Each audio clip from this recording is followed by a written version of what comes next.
Утро в саванне начиналось спокойно. Солнце только поднималось над низкими холмами, и его первые лучи медленно окрашивали сухую траву в золотой цвет. Ночной холод еще держался у самой земли, а издалека доносились редкие голоса птиц. В небольшой ложбине, окруженной кустами акации, отдыхал прайд львов. Несколько львиц лежали рядом, время от времени поднимая головы и прислушиваясь к звукам равнины. Молодые львята возились неподалеку. Кто-то пытался поймать хвост брата, кто-то катался по сухой траве, а кто-то уже устал и прижался к теплому боку матери. Среди них был один особенно любопытный львенок. Он был еще совсем молодым, но отличался от остальных тем, что почти никогда не мог долго оставаться на одном месте. Его интересовало все: следы птиц в песке, шорох ящерицы под камнем, незнакомый запах, принесенный ветром, блеск воды вдалеке. Стоило ему заметить что-нибудь необычное, как он тут же забывал обо всем остальном. В тот день львенок проснулся раньше остальных. Он поднял голову и некоторое время смотрел на равнину. Ветер шевелил траву, и за ней виднелись каменистые холмы. Где-то там, за низким гребнем, раздавался незнакомый шум. Львенок насторожился. Он сначала прислушался, потом встал и сделал несколько шагов вперед. Шум повторился. Это был глухой, едва различимый грохот, будто далеко по земле катились тяжелые камни. Львенок посмотрел на спящих братьев и сестер. Никто не обращал внимания на этот звук. Одна из львиц открыла глаза и посмотрела в его сторону, но через несколько секунд снова опустила голову. Любопытство оказалось сильнее осторожности. Львенок медленно отошел от прайда. Сначала он не собирался уходить далеко. Он прошел всего несколько десятков шагов, потом остановился и оглянулся. Прайд был на месте. Видя знакомые силуэты, он успокоился и пошел дальше.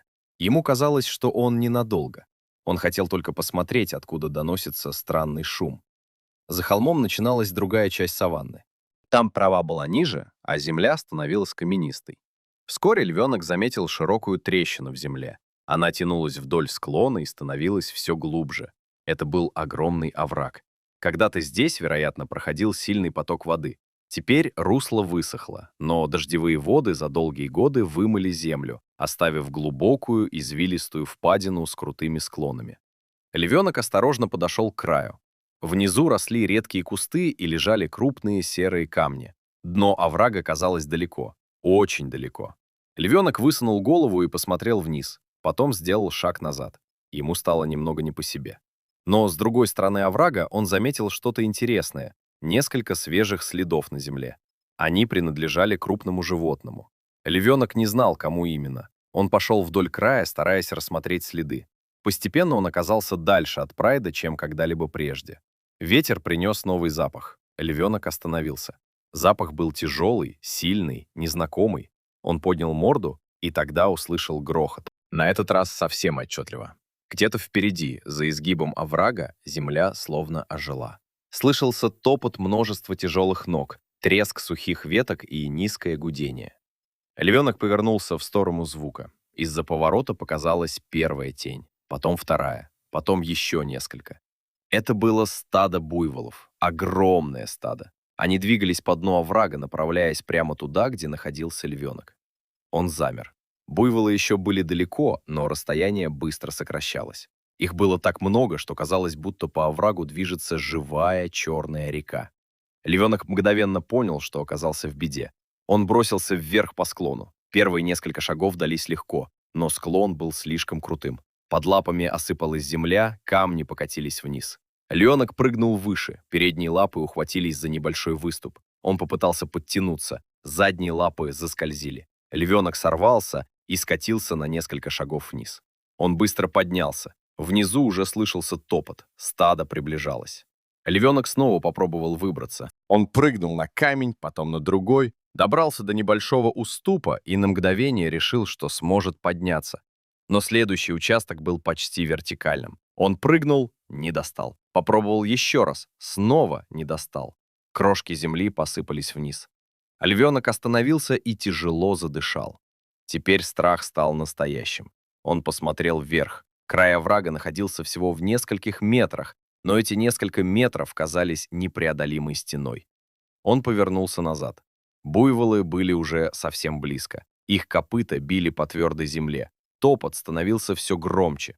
Львенок прижался к склону. Он попытался найти место, где можно спрятаться, и заметил выступающий из земли большой камень. За ним было небольшое углубление. Львенок быстро забился туда, но спрятаться полностью не получилось. Он выглядывал из-за камня и видел, как первые буйволы появились из-за поворота. Они шли плотной группой. Передние животные двигались осторожно, иногда поднимая головы. За ними напирало все стадо. Львенок замер. Он был слишком маленьким, чтобы его заметили среди огромных животных, но и слишком близко к пути их движения. Один из буйволов резко повернул голову. Львенок прижался к земле. Животное фыркнуло, но продолжило идти. Еще несколько буйволов прошли мимо. Однако стадо было настолько большим, что конец его даже не показывался. Львенок понимал, что должен оставаться неподвижным. Он боялся пошевелиться. Все вокруг дрожало от топота. Земля под его лапами слегка вибрировала. Пыль поднялась в воздух и начала оседать на шерсти. Львенок зажмурился. Он вспомнил Прайд, мать, братьев и сестер, утреннюю траву, тепло, которое еще недавно было рядом. И впервые за все время он понял, насколько далеко ушел. Он больше не думал о неизвестных следах, не думал о странном звуке, не думал о том, что хотел всего лишь немного посмотреть вокруг. Он хотел домой. Но домой было не вернуться. Овраг казался бесконечным. Стадо продолжало двигаться. Львенок снова посмотрел на склон. Может быть, если подождать, он сможет выбраться после того, как буйволы уйдут. Но страх подсказывал другое. Он был слишком слаб, слишком маленький. Даже если стадо пройдет, подняться по этому склону он, скорее всего, не сможет. А если он останется здесь надолго, никто из прайда не узнает, где его искать. Львенок тихо заскулил. Он почти потерял надежду. Тем временем, далеко от оврага, прайд уже заметил его отсутствие. Сначала никто не встревожился. Львица, которая обычно следила за детенышами, была уверена, что львенок просто играет неподалеку. Она несколько раз позвала его. Ответа не было. Она поднялась и пошла между кустами. Проверила ближайшую ложбину, потом место у небольшого камня. Нигде его не оказалось. Теперь она уже не шла спокойно. Она ускорилась. Несколько львиц подняли головы, заметив ее беспокойство. Они тоже начали искать. Следы. Маленьких лап быстро нашли на мягкой земле. След вел к холмам. Львица пошла по нему. С каждым шагом запах львенка становился слабее, но след оставался заметным. Она добралась до каменистой части саванны и увидела овраг. Львица остановилась. Ее взгляд скользнул вдоль края. Потом она заметила свежие следы, ведущие к спуску. Она подошла ближе. Внизу никого не было видно. Львица несколько секунд прислушивалась и услышала грохот. Стадо буйволов. Она мгновенно напряглась. Львица посмотрела вдоль оврага. Вдалеке двигались темные массы животных, а потом она заметила маленькое пятно между камнями. Львенок. Он был жив. Львица увидела его раньше, чем он заметил ее.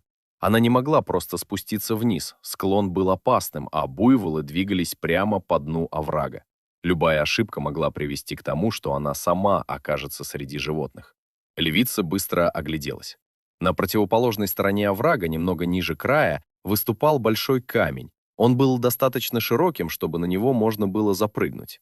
Львица сделала несколько шагов назад, посмотрела на расстояние. Потом снова на камень. Она прыгнула. Передние лапы коснулись края. Львица подтянулась и оказалась на камне. Львенок увидел ее. Он тихо пискнул. Но львица не стала сразу спускаться к нему. Она ждала. Стадо проходило все ближе. Огромные животные двигались плотным потоком. Львица стояла на камне, прижав уши. Она не сводила глаз с буйволов. Нужно было дождаться подходящего момента. Наконец, часть стада прошла дальше, и между группами животных появилось небольшое пространство.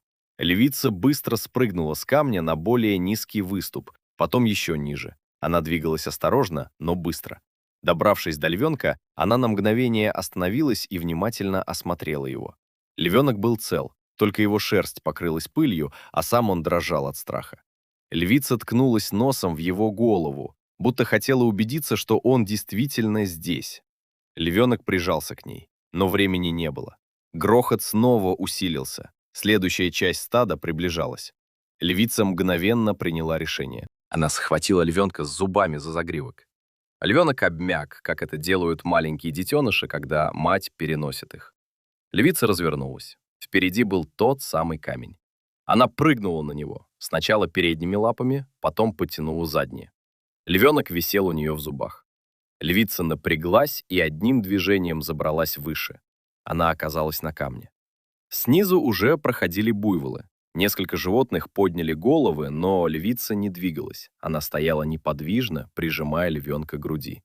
Стадо продолжало идти. Мимо прошел один буйвол, за ним второй, третий, затем десятки других. Львица ждала. Она знала, что нельзя рисковать. Камень был единственным местом, где они могли переждать поток животных. Львенок чувствовал ее тепло и постепенно переставал дрожать. Он больше не пытался вырваться, он просто ждал. Наконец, последний ряд буйволов прошел мимо. Грохот начал стихать. Пыль медленно осела. Львица еще некоторое время оставалась на камне. Только когда убедилась, что путь свободен, она спустилась на другую сторону оврага. Она снова схватила львенка за загривок и понесла его дальше. На этот раз дорога была безопаснее. Они поднялись по пологому склону, вышли из оврага и оказались на открытой земле. Львенок впервые за долгое время увидел знакомый силуэт холмов, а потом почувствовал запах прайда. Он поднял голову, вдали стояли другие львы. Они уже заметили львицу. Несколько животных двинулись ей навстречу. Когда львица подошла ближе, она осторожно опустила львенка на землю. Он несколько секунд просто стоял, потом бросился к матери. Львица лизнула его по голове. Другие львицы подошли и окружили его. Братья и сестры начали обнюхивать его, будто не могли поверить, что он снова здесь. Львенок сначала молчал, потом тихо замурлыкал. Он был измучен, испуган и покрыт пылью, но был жив. В этот вечер он больше не отходил от прайда. Он лежал рядом с матерью и время от времени открывал глаза, проверяя, что она действительно рядом. А когда солнце опустилось за горизонт, саванна снова стала тихой. Овраг остался далеко, буйволы ушли. На его дне снова воцарилось спокойствие.